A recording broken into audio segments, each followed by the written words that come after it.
দুনিয়ার মানুষ রিজার্ভ খানা রাখার জন্য দেখো বাচ্চা সুজি পাকায়, বাচ্চার জন্য আম্মা জান সুজি পাকায়। সুজি চিনেননি?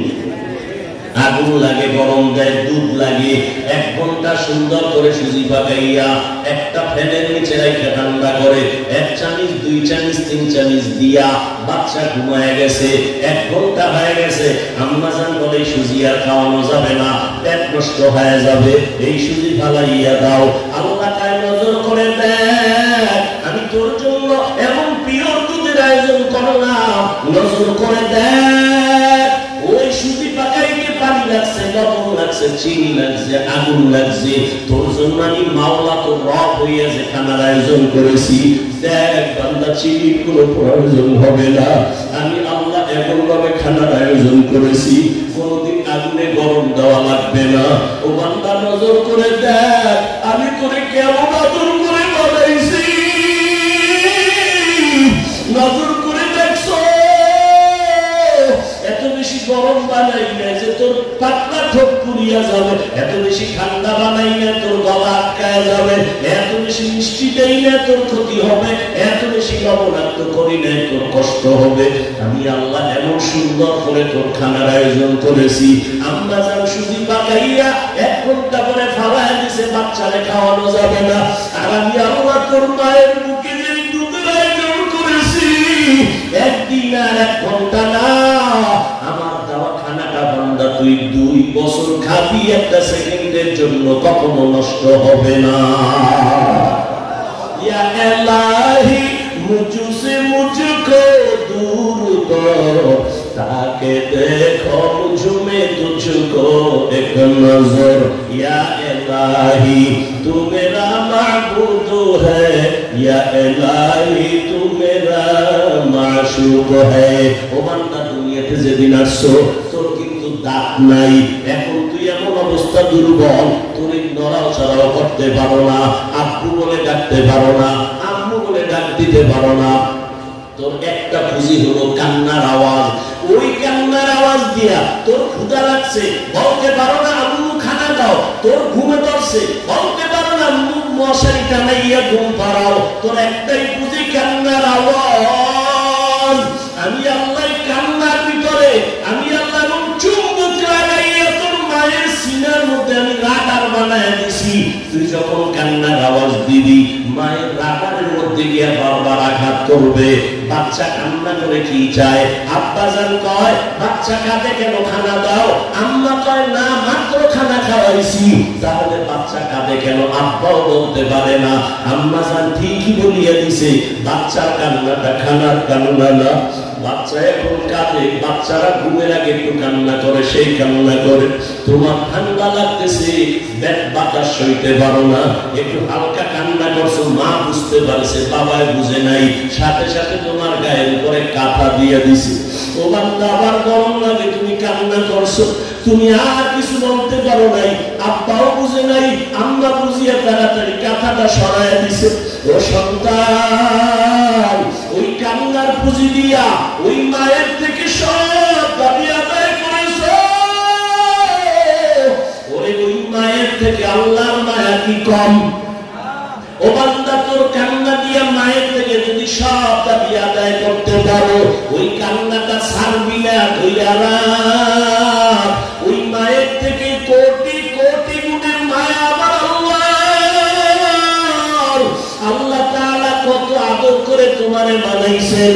ওরে বাচ্চা, তুমি আব্বু বলিয়া যখন ডাক শিখছো, মায়ের কলিজার মধ্যে ঠান্ডা লাগা শুরু হয়ে গেছে। আমার সন্তান আমাকে আব্বু বলে ডাক দেয়, আমার সন্তান আমাকে আব্বু বলে ডাক দেয়। এখন মায়ের কলিজা ঠান্ডা। ও বাচ্চা, তুমি এখন আব্বুকে আব্বু বলে ডাকো, আব্বু বলে ডাকো, মা বাবার কলিজা ঠান্ডা হয়ে যায়। কিন্তু মা বাবা তোমার তেমন কোনো উপকার করতে পারে নাই। আমি আল্লাহ পাক রব্বুল আলামিন হাঁটতে পারো না, হাঁটার শক্তি দিলাম, কথা বলতে পারো না, শক্তি দিলাম, দাঁড়াইতে পারো না, দাঁড়ানোর শক্তি দিলাম। দাঁত নাই, তোমার আব্বা আম্মা চাওয়ার আগে দাঁতের ব্যবস্থা করলাম। ও বান্দা, এখন তুমি জিহ্বা নাড়ায় নাড়ায় মা তুইয়া ডাকো, মা বড় খুশি হয়। আব্বুকে আব্বু বলে ডাকো, বাবা বড় খুশি হয়। ও বান্দা, তখন তো আমি আল্লাহ কুদরতের নজরটা লাগাইয়া তোমার ঠোঁটের দিকে জবানের দিকে তাকায় থাকি বান্দা আব্বাকে আব্বা বলে ডাকো বাধা নাই, মাকে আম্মু বলে ডাকো বাধা নাই, তবে বান্দা মাঝে মাঝে যদি জবানটা খুলে একবার আল্লাহ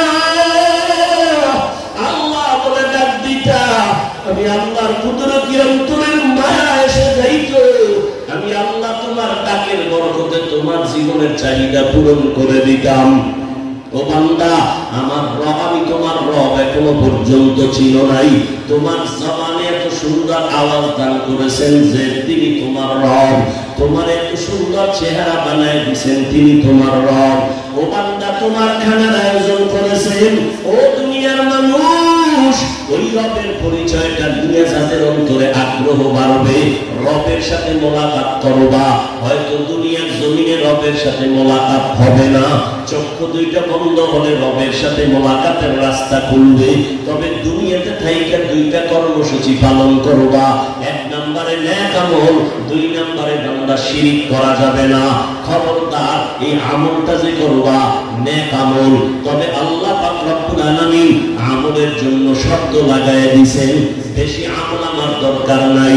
আল্লাযী খালাকাল মাউতা ওয়াল হায়াতা লিয়াবলুয়াকুম আইয়ুকুম আহসানু আমালা, আমি আল্লাহ বেশি আমল দেখব না, দেখব উত্তম আমল। আহসানু আমালা বলেন নাই, আহসানু আমালা বলেছেন, আমি বেশি আমল দেখব না, অল্প আমল দেখব, উত্তম আমল দেখব। নবী বলেন আখলিস দীনাকা ইয়াকফিকাল আমালুল কলিল, অল্প আমল নাজাতের জরিয়া হবে যদি আমলটা পরিশুদ্ধ হয়।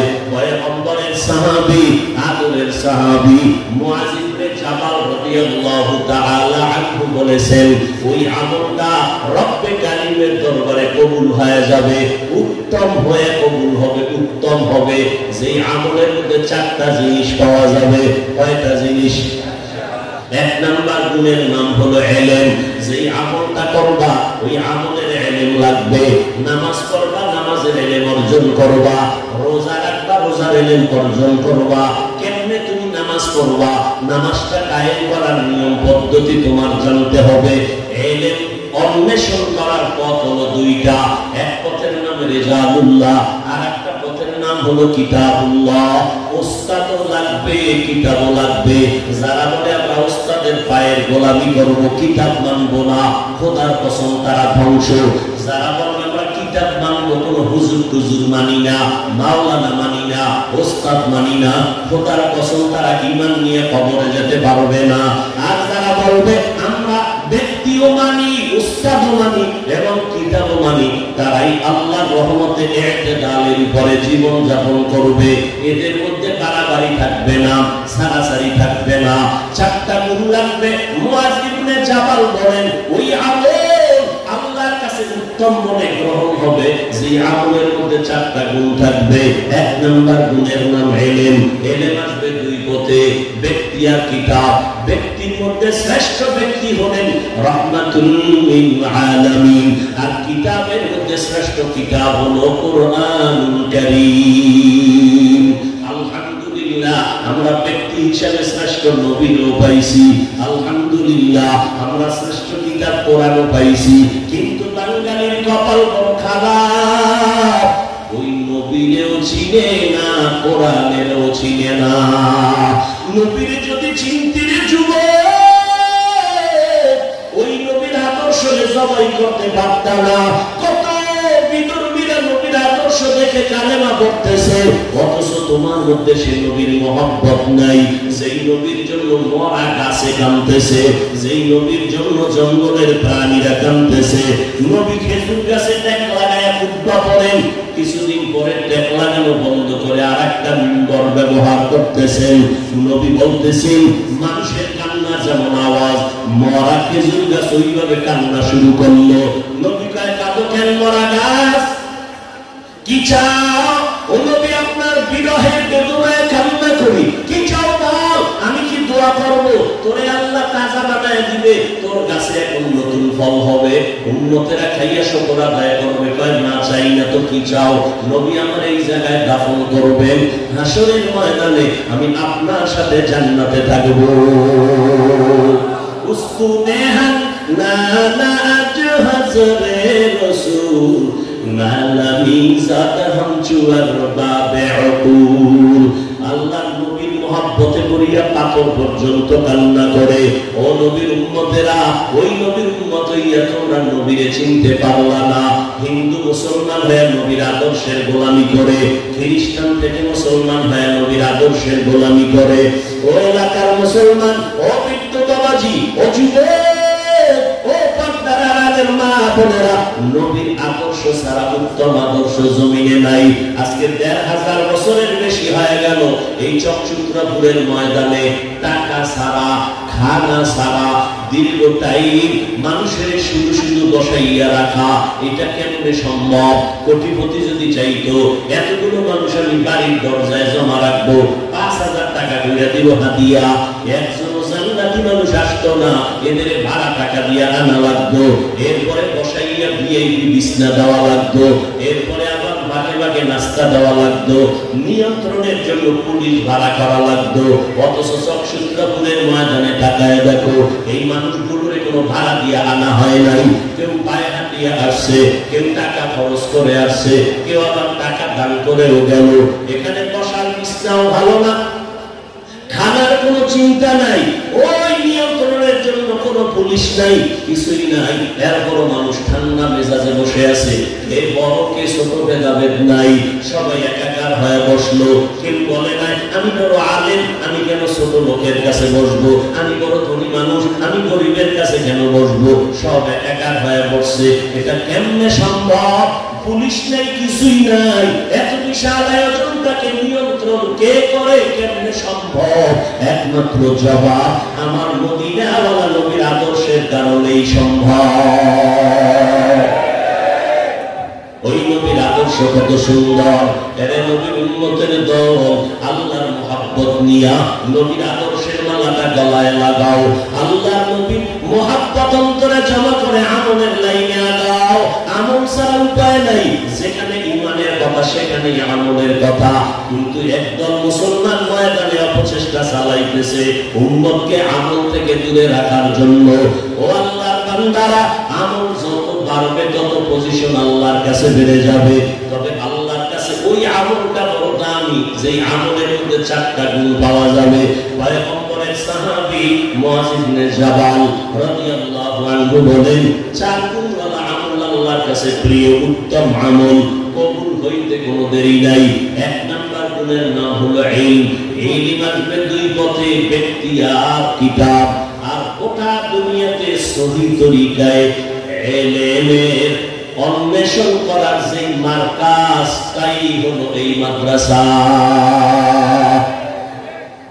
এই জন্য সারা দুনিয়ার বেঈমানের মাথা গরম, মাদ্রাসা বন্ধ করে দাও। আল্লাহ তাআলা আমি হেফাজতের জিম্মা নিয়ে নিছি। দুনিয়ার কেউ বন্ধ করতে চাইলে তারা নিজেরা বন্ধ হয়ে যাবে।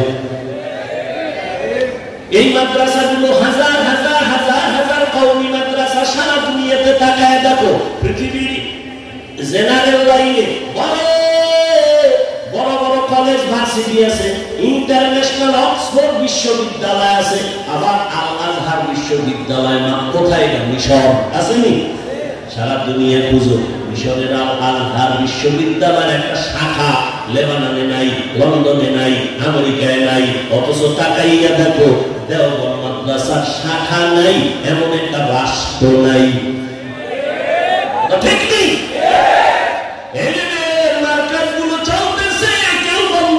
পারবা না, সহযোগিতা করিও,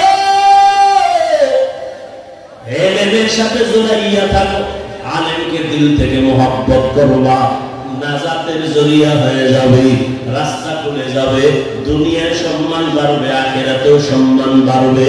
কারণ আর নবীরে পাইবা না, আবু বকরের আর পাইবা না, ওমরের আর পাইবা না, ওসমান আলীর আর পাইবা না রাদিয়াল্লাহু আনহুম আজমাইন, আবু হানিফা রাহমাতুল্লাহ আলাইহি আর পাইবা না। যাদের তাহাজ্জুদ কাজা হয় না, এত বড় বড় ব্যক্তি আমরা সব হারায় ফেললাম। এখন আমরা কাদের দেখে দেখে নবীর কথা মানবো, আল্লাহরে ডাকবো। একমাত্র আমাদের সামনে এখন যারা আছেন আমাদের মাথার তাজ, এরা হবেন একমাত্র উলামায়ে আহলে হক। এই উলামায়ে আহলে হকের কালি লাগাইয়া সমাজের মধ্যে একটু ছোট করার জন্য আরেকদল বাতিল ইসলামের ব্যানার লাগাইয়া আবার ঝড় খাইয়া মাঠে নামছে। কথা ঠিক নেই? সাবধান। এরা বলে ওলিয়া লাগে না, এরা বলে মাদ্রাসায় পড়ে লাভ নাই, তাবলীগে গিয়ে কোনো লাভ নাই, চরমনায় গিয়ে লাভ নাই, উজানি গিয়ে লাভ নাই। আমি জিজ্ঞাসা করি কোথায় গেলে লাভ হবে? ঠিকানা দাও। ঠিকানাও দেয় না। ও আল্লাহর বান্দারা, পীরের কাছে গিয়ে লাভ নাই। পীর মুরিদি শিরিক কেন? কেন কোরআন হাদিসে নাই। ও আল্লাহর বান্দারা, আমার বুঝানোর টাইম নাই। আল্লাহ তাআলা ফরজ বিধান কোরআন তেলাওয়াত শিখো। ইয়াতলু আলাইহিম আয়াতিহি, দ্বিতীয় আল্লাহর ফরজ বিধান ওয়া ইউযাক্কিহিম, অন্তরকে গুনাহ থেকে পবিত্র বানাও। দোনো হুকুম কার? জোরে বলেন। কোরআন তেলাওয়াত শিখাও নবী, এটাও একটা ফরজ বিধান। অন্তরকে গুনাহমুক্ত করাও নবী, এটাও ফরজ বিধান। ওই কোরআন শিখতে যাইয়া আজকে আমরা লাল কায়দা ছাত্রদের পড়াই নুরানি মাদ্রাসা, মক্তব, কেরাতুল কোরআন, 7টা ক্লাস, চকসিরাতে লেখো, 100 বার আলিফ আলিফ বলো, 100 বার বা বা বলো, 100 বার তা সা বলো। এইভাবে পড়াইয়া বেলা বলে যে পড়ানো সিস্টেম, এটা রাসূলের যুগে ছিল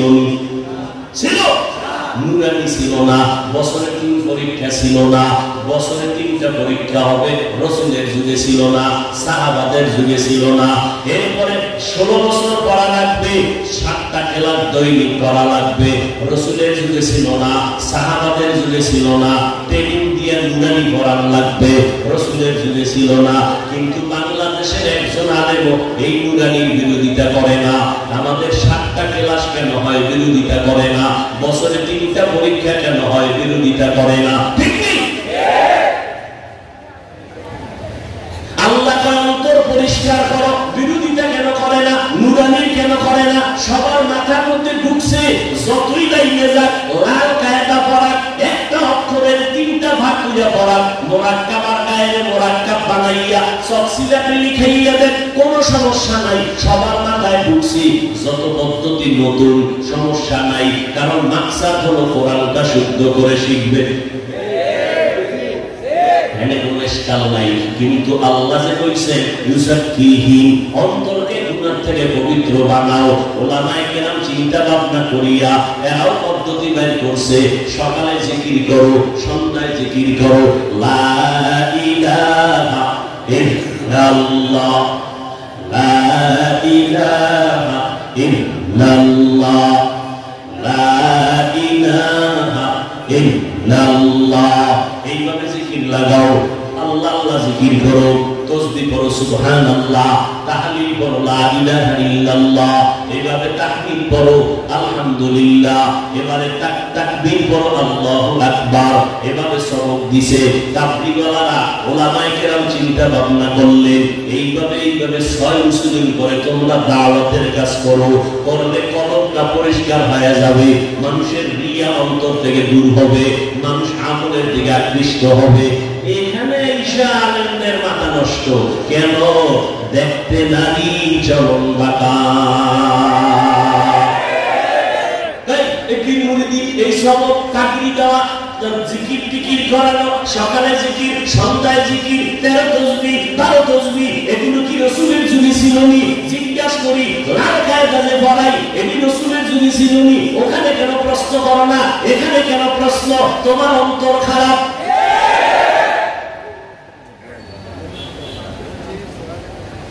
ওখানে যত লাল কায়দা নুরানির সিস্টেম কেন? কোরআন শুদ্ধ করার মাকসাদ একটা ভালো, আল্লাহর ফরজ বিধান কোরআন শুদ্ধ করাইয়া উম্মতের কোরআন ওয়ালা বানাবে। এখানেও যত সিস্টেম দেখা যায় তাবলীগের এক সিস্টেম, সব কিছুর মাকসাদ অন্তর গুনাহ থেকে বাঁচানো। যেই বান্দা নিজের গুনাহ থেকে বাঁচাইলো সে কামিয়াব হয়ে গেল। এরে আল্লাহর বান্দা, এবার আপনারা যারা একেবারে বেশি বুঝেন না তারা আবার একটু সোজা বাংলায় জবাব দেন। এই যে বিশ্বাসবাসী বন্ড টন্ড না, যারা আহলে হক তাদের কথা বলছি, যারা জিকির করায় তাবলীগের দ্বারা, চরমনের দ্বারা, উজানির কারণে, বাহাদুরপুরের কারণে, চট্টগ্রাম নানুপুর বুজুর্গদের কারণে, খাঁটি আল্লাহওয়ালাদের জিকির আজকারের কারণে? একটু জবাব দিবেন, খুব জাইনে শুনে আন্দাজে বলবেন না। বলেন, এই জিকির আজকার করার কারণে এরা কি গাঞ্জা খায়, বেপরদায় চলে, গান বাজনা শুনে, বরং বেনামাজি নামাজি হয়, বেপর্দাওয়ালা পর্দাওয়ালা হয়। বহু বড় হুজুর টুজুর না, জেনারেল লাইনে ওসি ডিসিএসপি আইজি উকিল ব্যারিস্টার অভাব নাই, পাঁচ ওয়াক্ত নামাজি হয়েছে, দাড়িওয়ালা হয়েছে, হারাম খায় না, কাউকে খাইতেও দেয় না, সরকারের টাকা চুরি করে না, কাউকে করতেও দেয় না। এরকম ভালো মানুষ তৈরি হয়েছে কি হয় নাই? এরপরও বিরোধিতা কেন করে? তার অন্তরের মধ্যে ঝামেলা। কি অন্তরে ঝামেলা। আল্লাহ হেদায়েত দান করুন আর মহব্বত করুন। ভাইরা আমার, ফালিয়ামাল আমালান সালিহা, আমল করো নেক আমল। আমলটা আল্লাহর কাছে কবুল হওয়ার জন্য মুয়াজ্জিনে জাবাল বলেন চারটা জিনিস লাগবে। এক নাম্বার লাগবে ইলম, দুই নাম্বার গুণটা হলো বিশুদ্ধ নিয়ত। ইন্নামাল আ'মালু বিন্নিয়াত, আমলের ফলাফল নিয়তের উপর, নিয়ত ভালো ফলাফল ভালো। ক্বালান নবী সাল্লাল্লাহু আলাইহি ওয়াসাল্লাম, নিয়াতুল মুমিন খায়রুম মিন আমালি। আল্লাহর নবী বলেন, মুমিনের ভালো নিয়ত আমলের থেকেও সওয়াব বেশি। বান্দা যখন নিয়ত করছে ওয়াজে যাব চকসূত্রাপুর, আল্লাহ পাক ডান কাঁধের ফেরেশতাকে নেক লেখা দিয়া দাও। আল্লাহ তাআলা এতটা দয়ার মালিক, নিয়তকে পরিশুদ্ধ করে আগাও। নিয়তে ভেজাল হবে তো আমলের ফলাফলে ভেজাল হবে। ইলম অর্জন করবে বান্দা, উলামায়ে কেরামের সাথে সম্পর্ক লাগাও। আলেমদের সাথে সম্পর্ক লাগলে কিয়ামতের দিন আল্লাহর বরকতে নাজাত দিয়ে দিবেন। ও আল্লাহর বান্দারা, এই মাদ্রাসায় যারা লেখাপড়া করে 24টা ঘন্টা কোরআন পড়ে, একটা গুনাহের কাছেও তারা যায় না। মা বাবার জন্য দোয়া করে, দেশবাসীর জন্য দোয়া করে, এলাকাবাসীর জন্য দোয়া করে, কারোর জন্য কখনো দোয়া করে না। একটা ছাত্র 6 বছরের মধ্যে কোরআনের ইলম অর্জন করে ফেললো। একটা ছাত্র 6 মাসে কোরআনের হাফেজ হয়ে যায়, পুরা কোরআন সিনার মধ্যে ধারণ করে আল্লাহ তাআলা তাকে কবুল করে নেয় উম্মতের রাহবার হিসাবে। এরে আল্লাহর বান্দারা, ও যুবক, অন্তরকে গুনাহমুক্ত করো, আমলের রাস্তায় আগাও। অন্তত ফরজ আমলগুলো যেন ছুটে না যায়। অন্তত প্রতিদিনের 5 বারের নামাজ, মাঝে মাঝে নামাজ ছেড়ে দেওয়ার সুযোগ আসেনি? নাই বলার পরে যদি নামাজ ছেড়ে দাও, শাস্তি বড় কঠিন হবে। ও পর্দার আড়ালের মা বোনেরা, ও বৃদ্ধ বাবাজিরা, কয়দিন দুনিয়ার রং তামাশা তো কম করলেন না, গুনাহের পথে কম দৌড়াইলেন না। সামনে কিন্তু আর সময় বাকি নাই। এখন সময় আছে, সোজা হইয়া চলেন। ও বুড়ারা, আপনাদের মতো কত বুড়া মানুষ হাতের মধ্যে লাঠি নিয়া আস্তে আস্তে টোকায় টোকায় মসজিদে এসে 5 বেলার নামাজ পড়ে, এরকম বুড়া আছে না নাই? আপনাকে বলবো, আপনি কেন পারেন না? অনেকে মনে মনে ভাবে, যদি নবীর আদর্শ মানি তাহলে মনে হয় হুজুর হয়ে যাওয়া লাগবে, আর বুঝি আঙ্গ স্বাধীনতা থাকবে না। আমি বলে গেলাম বগুড়ার মানুষের, আল্লাহর কসম, আমি শান্তির সাথে বলে গেলাম দায়িত্বহীন ভাষায়, ও স্কুল কলেজের ছেলে মেয়েরা, তোমাদের স্কুল ছাড়ার দরকার নাই, কলেজ ছাড়ার দরকার নাই। কলেজে পড়বা, স্কুলে পড়বা। আমি বলে গেলাম, পারলে দোয়া করবো আল্লাহর কাছে, আল্লাহ যেন তোমার ডাক্তার বানায়, আল্লাহ যেন তোমার ইঞ্জিনিয়ার বানায়। কোনোদিন মাদ্রাসায় তোমার আসার দরকার নাই, মাওলানা হওয়ার তোমার দরকার নাই। তুমি স্কুল কলেজে গিয়ে 5 বেলার নামাজ পড়ো, মা বাবার দোয়া নিয়ে চলো, উলামায়ে কেরামের পরামর্শ নিয়ে চলো। ডাক্তার হও, ইঞ্জিনিয়ার হও, বাধা নাই। ও ব্যবসায়ী ভাইরা, ব্যবসা করেন, বাধা নাই। আমার নবী ব্যবসা করেছেন, আবু বকর ব্যবসা করেছেন, ওমর ফারুক ব্যবসা করেছেন, ওসমান জিন্নুরাইন ব্যবসা করেছেন, হযরত আলী ব্যবসা করেছেন, ইমাম আবু হানিফা ব্যবসা করেছেন। ব্যবসা করতে বাধা নাই। আহাল্লাল্লাহুল বাইআ ওয়া হারামার রিবা, ব্যবসা করেন। নবী বলেন সুদ হারাম, আল্লাহ বলেন সুদ হারাম, ব্যবসা হালাল। নবী বলে, এই ব্যবসায়ীরা পেরেশানি হইও না, আমি নবী তোমাদের সুন্দর সুসংবাদ দিলাম। যদি সততার সাথে ব্যবসা করো, আমি নবীর সাথেই জান্নাতে থাকবা। ব্যবসা করো বাবা, ও চাকরিজীবীরা চাকরি করেন, বাধা নাই। তবে আপনার কাছে অনুরোধ, আপনার মতো বহু চাকরিজীবী 5 ওয়াক্ত নামাজ পড়ে, এক বেলার নামাজও ছাড়ে না, আছে না নাই? আপনি নিজের প্রশ্ন করেন, আপনি কেন পারেন না? ও চাকরিজীবীরা, ও ব্যবসায়ী ভাইরা, আপনার মতো ব্যবসায়ী ব্যবসা করে, হারাম খায় না, নামাজ ছাড়ে না, আপনি কেন পারেন না? স্কুল কলেজের ভাইয়েরা বোনেরা, আপনারা, আপনার মতো কত যুবক স্কুল কলেজে গড়িয়া 5 বেলার নামাজ পড়ে, আপনি কেন পারেন না? আল্লাহর ভয় কি অন্তরে নাই? মনে মনে ভাবছেন কি হুজুরদের কথা মিথ্যা, আল্লাহর কোরআন মিথ্যা? না রে বাবা না। একটা ভুল যদি বের করে দাও, এখন আমি গাড়িটা কেটে ফেলবো, প্যান্ট শার্টটাই লাগাইয়া নাচ গান করবো, তাহলে একটা ভুল বের করে দাও, কিয়ামত পর্যন্ত 1000 বছর হয়ে গেল, আল্লাহর কোরআনের ভুল কেউ বের করতে পারে নাই, কিয়ামত পর্যন্ত পারবে না। বরং বিধর্মীরা মুসলমান হয়েছে কোরআন সত্য মনে করিয়া। ও আল্লাহর বান্দারা, তুমি মুসলমান, ও যুবক, তোমার মতো যুবক রাস্তায় গাড়ি চালায়, এক বেলার নামাজও বাদ দেয় না, নিজের প্রশ্ন করো তুমি কেন পারবা না? তোমার মতো যুবক র্যাব আর্মি পুলিশ বিডিআরের চাকরি করে 5 বেলার নামাজ পড়ে, তুমি কেন পারো না? এখন থেকে তওবার দরজা খুলে আমার আল্লাহ বারবার ডাকতেছেন, ও বান্দা, জীবন ভর অন্যায় করেছো, মনে চাইছে সিনেমায় যাইবা, তোরায় গেছো, আল্লাহ বাধা দেয় নাই। মনে চাইছে তুমি মন্দিরে যাইবা, মন্দিরে দৌড়ায় গেছো, আল্লাহ জায়গায় ধরেন নাই। আল্লাহ বারবার ডাকতেছেন, তওবা কর। জীবনভর গুনাহ করিয়াও যদি মাথা নত করে চোখের পানি ছেড়ে ডাক দাও, আল্লাহ, জীবনে শয়তানের ধোঁকায় পড়ে গুনাহ করেছি, আর গুনাহ করব না রে আল্লাহ। ও যুবক, পায়ে হাত লাগলে কি বাবা নামাজ পড়বা? পাও ধরলে কি আর গুনাহ ছাড়বা? বলো, পায়ে ধরিয়া বলতে রাজি আছি রে বাবা, তুমি বুঝো না কোন দিন তোমার মরণের ডাক আসিয়া যাবে। এমন একটা দিন নাই যুবকের লাশের খবর নাই, কয়দিন আর বাঁচবা? এখন কি আল্লাহর ভয় অন্তরে আসে না রে বাবা? এই জীবনে কত যুবকের লাশের জানাজা পড়াইয়া কবরে রাখলাম। এখন থেকে তৈরি হয়ে যাও, আজকে আল্লাহর কাছে অন্তর থেকে তওবা করো, গুনার কথা স্মরণ করো। তোমার অন্যায়ের কথা যদি ভাই বেরাদার মা বোনেরা জানতো, কেউ তোমারে ভালো জানতো না। আল্লাহ এত দয়াময়, হাজার অন্যায় করার পরে আল্লাহ রাগ করে পানি বন্ধ করেন নাই, বাতাস বন্ধ করেন নাই, খানা বন্ধ করেন নাই।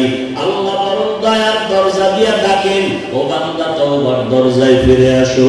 এমন একটা রাত্র নাই যেই রাতের শেষ ভাগে আল্লাহ প্রথম আসমানে এসে বান্দারে ক্ষমার জন্য ডাকেন না।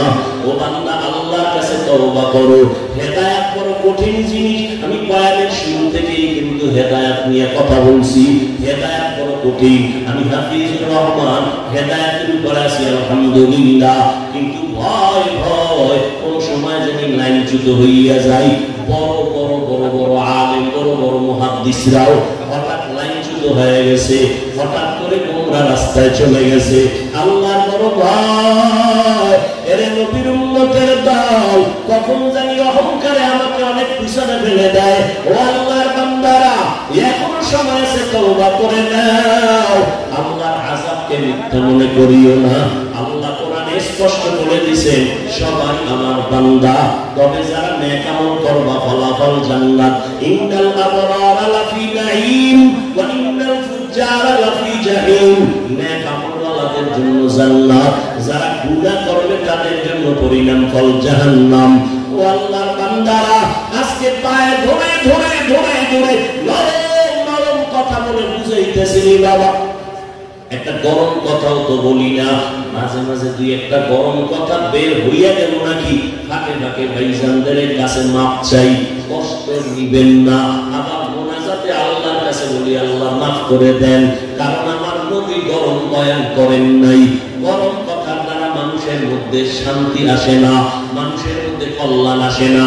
মুসা নবীর মতো ব্যক্তি ফেরাউনের দাওয়াত দিতে যখন যায়, আল্লাহ জানেন জীবনে ফেরাউনের কালেমা পড়বে না, এ বড় বেঈমান। কিন্তু এরপর আমার আল্লাহ মুসা নবীর নসিহত করে বলেন, ফাকুলা লাহু কাওলান লাইয়িনান লাআল্লাহু ইয়াতাযাক্কারু ইয়াতাযাক্কারু আও ইয়াখশা। ও মুসা নবী, হারুনের নিয়ে আপনি ফিরআউনের দাওয়াত দিতে যান, খবরদার লাগিয়ে না, নরম নরম কথা বলবেন। নরম কথা দিলের মধ্যে দাগ কাটে, নরম কথা দিলের মধ্যে অ্যাকশন হয়, আসর তৈরি করে। গরম কথা বলবেন না। আমার নবীর কোনো তুলনা নাই। আমার নবীকে আল্লাহ বলেন জানাহাকা লিল মুমিনিন, ও নবী মুমিনদের জন্য বিনয়ের ডানাটা বিছাইয়া দেন। মুমিনদের সাথে খারাপ আচরণ করবেন না। লাউ কুনতা ফাদ্দান গালিদাল কলবি লানফাদ্দু মিন হাওলিক, নবী আপনার মেজাজটা যদি কর্কশ হতো, মানুষ দলে দলে পালায় যেত।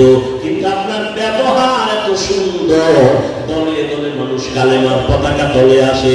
মুফতি শফি রহমাতুল্লাহ আলাইহি পাকিস্তানের বর্তমান তকি উসমানী সাহেব দামাত বারাকাতুহুম, তার আব্বা জান, তিনি আয়াতের ব্যাখ্যা করতে গিয়ে বলতেছেন, মুসা নবীরে যখন আল্লাহ কয় ফেরাউনের নরম নরম কথা বলে দাওয়াত দিবেন, সবাই জানে ফেরাউন কাফের বেঈমান, আল্লাহও জানে এটা কালেমা পড়বে না, এরপর নরম কথা বলার জন্য বললেন।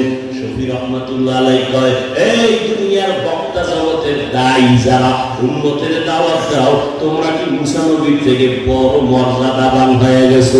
তোমরা যাদের বয়ান করো এরা কি ফেরাউনের থেকে খারাপ? মুফতি শফি রহমাতুল্লাহ আলাইহি, এই বক্তারা, তোমরা যারা উম্মতের ওয়াজ করো এরা ফেরাউনের থেকে খারাপ? এরা ফেরাউনের থেকে কি খারাপ? না না, মুসা নবীর থেকে তুমি বড় বক্তা না, আর তোমার শ্রোতারা ফেরাউনের থেকে খারাপ না। মুসা নবীর যদি কাফেরের বেলায় আল্লাহ নরম ভাষায় বয়ান করো, তুমি কেন উম্মতের সামনে পাইয়া ধমক দিয়ে কথা বললা? এ তোমার টাকায় চলেনি, তোমার অধিকার কি আছে এটা ধমক দেওয়া? এই যে মানুষগুলো আমার মুরিদ কথা বলে, আমার গোলাম, কার গোলাম? আমি জোর করে আনছি? কে পাঠাইছেন? কে পাঠাইছেন? আল্লাহ পাঠাইছেন। আল্লাহ পাঠাইছেন কেন? ওই শিবানীর বয়ান শুনবে, প্রাঞ্জল ভাষায় ধমক দেওয়ার অধিকার আছে আমার? আমার গোলাম না কেন যে ধমক দিলেন যে আমার বেতন খাও না, মুস্তাকে আমার কথা ধমক দিলে আল্লাহ দিবেন। আল্লাহকে আমি ধমক দিতে রাজি না। নবীরে কয় খবরদার ধমক দিবেন না। অফির জানাহাকা লিল মুমিনিন,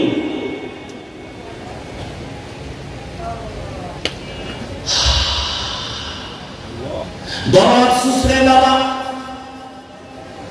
ও যুবক, আল্লাহর মুহাব্বত অন্তরে জমা করিয়া মানুষের ডাকো, বুকের সাথে লাগাও। নবী কিন্তু পাগলের মতো উম্মতের নিয়ে পেরেশান, কাছে দৌড়ায়। আমার নামাজের মধ্যে মাওলার কাছে দোয়া করে, আল্লাহ সবার সিনার মধ্যে হেদায়েতের বাতি জ্বালায় দাও। আমি শুধু বয়ান কইরা গেলাম, দোয়া করলাম কিনা আল্লাহর কাছে জবাব দিতে হবে। উম্মতের হেদায়েতের জন্য দোয়া করলাম কিনা ও আল্লাহর বান্দারা হিসাব দিতে হবে। ও নবীর উম্মতেরা, অতএব আল্লাহর মহব্বত নিয়ে বলতেছি, ও ভাই আমিও মুসলমান, আপনারাও মুসলমান। আপনাদের আল্লাহ আমার আল্লাহ দুই না এক? আপনাদের নবী আমার নবী দুই না এক? আপনাদের আল্লাহ আমার আল্লাহ এক, আপনাদের নবী আমার নবী এক, আপনাদের কাবা আমার কাবা, আপনাদের কোরআন আমার কোরআন, আপনাদের ধর্ম আমার ধর্ম এক। দুনিয়াতে আসছি তাও এক, বিদায় বেলার সিস্টেম এক। নাকি বগুড়াওয়ালাদের কাফন হবে কালো? হ্যাঁ, তাবলীগওয়ালাদের মরণের কাফন কালো। যে যেই লাইনে হও সবার কাফন হবে কালার এক, সংখ্যা হবে তিনটা। বক্তা হওয়ার কারণে একটা কাফন কেউ বানাইলেও দিবে না, রিক্সা ড্রাইভারের একটা কাফন কমাইলেও দিবে না। কবরের সাইজ হবে আজকে বাসায় ছোট রুমে ঘুমাইতে পারি না, মশারি টানায় ঘুমাই। অন্ধকার কবরে গুনাহ নিয়ে গেলে পোকামাকড় যখন আসবে মশারি কই বাইবারে বাবা, ওই কবরে গুনাহ নিয়ে গেলে জাহান্নামের আগুন। ও আল্লাহর বান্দারা, আমাদের লাইনে এমন একজন আকাবির পাবেন না যে কান্না করেন নাই। জান্নাতের টিকিট পাইছেন 10 জন সাহাবা, আবু বকর, ওসমান, আলী সহ কয়জন? তাদের ইতিহাস ধরে দেখেন, আবু বকর কান্না করে করে জীবন কাটাইলেন, ওমরে ফারুকের কান্না, ওসমানের কান্না, হযরত আলীর কান্না, কান্না কান্না করতে জীবন শেষ। আর আমাদের কান্না কান্না নাই, কেউ কান্না করলে পছন্দ করি না। অথচ আল্লাহ পাক বলেন ফালিয়াযহাকু কালিলা ওয়ালিয়াবকু কাসীরা, কম হাসো বেশি বেশি কান্না করো। আল্লাহর নবী বলেন মাছি মাথা বরাবর যদি এক ফোঁটা চোখের পানি ছেড়ে দাও, জাহান্নামের ভয়ে আল্লাহ জাহান্নামকে হারাম করে দিবেন। কান্নার বড় দাম।